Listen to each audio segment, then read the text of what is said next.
Ever wondered what truly makes the difference when you or, a loved one leaves the hospital?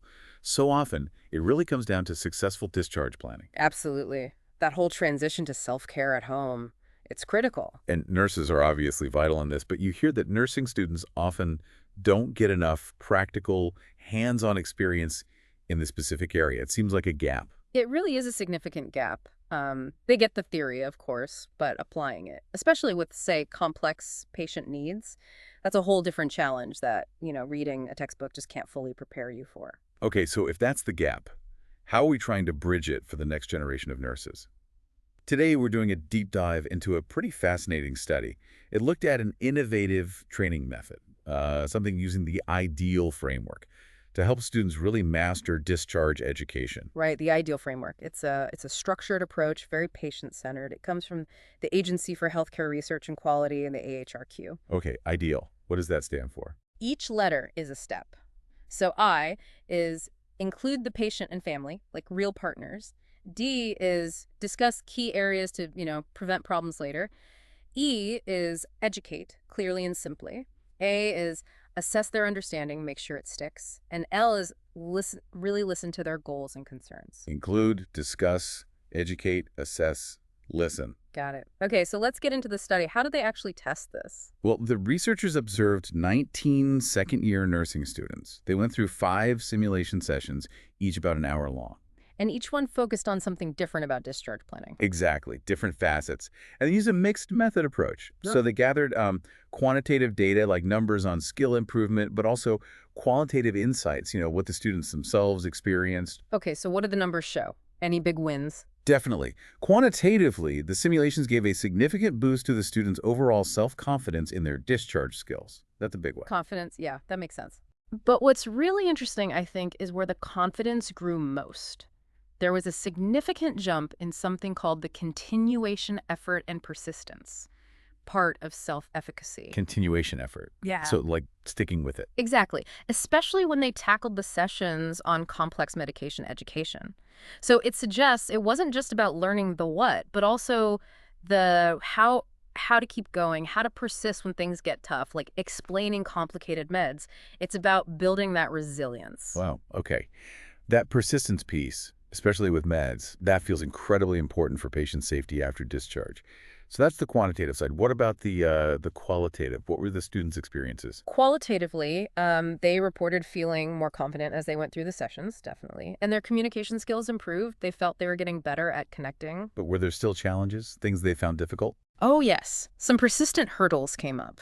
The 2 trickiest parts, consistently, were really discussing progress based on the patient's goals and, crucially, actively involving the families in the whole planning process. Ah, that makes sense. Going from just like giving information to making them true partners.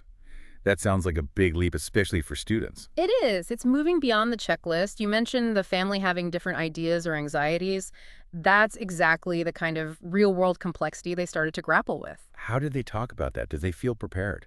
Well, initially, many felt pretty overwhelmed, stressed, even inadequate sometimes. There was this one reflection, something like, the patient also had an expectation from me. I felt like I couldn't meet it. I realized the seriousness. Right, that, oh, this is real moment. Exactly. That's when the theory clicks into practice, into wisdom. But through the simulations, they learned. They learned about staying calm, communicating confidently, planning thoroughly, using tools like brochures effectively, and just how vital that deep theoretical knowledge is, especially for critical things like medications. And did they mention anything else? Yes, discovering the power of empathy, taking that holistic view of the patient. It wasn't just about the medical condition, but the whole person. Now, there was something interesting about the simulation design itself, right? How the students rated it? Yes, that was telling. They rated the simulations highly for fidelity, basically, how realistic they felt. So the setup was good, Sure. but they also expressed a really strong desire for more support during the simulation. Not just feedback before or after, but more hands-on guidance from educators right there in the moment. So they wanted realism, but also a bit more of a safety net while they were navigating it. That's a tricky balance for educators, isn't it?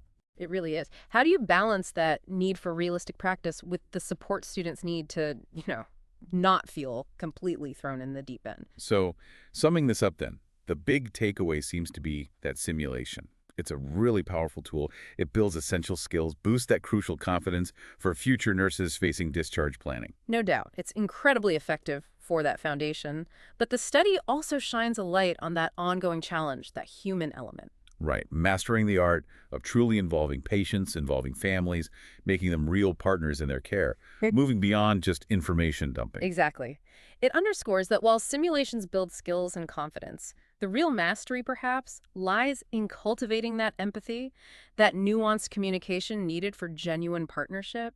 That's much more complex. Absolutely. Simulation gets you part of the way there, a very important part, but that deeper human connection, the partnership, that remains the frontier. Which leads us to a final thought for you listening. As healthcare keeps evolving, we get more advanced tools, better technology. How do we make sure that even the most sophisticated training truly prepares professionals for the messy, complex, emotional landscapes of real patient care? How do we ensure we're fostering true partnership and empowerment, especially during vulnerable times like transitioning home? That's a really important question to ponder. How do we train for connection, not just competence? Something to think about.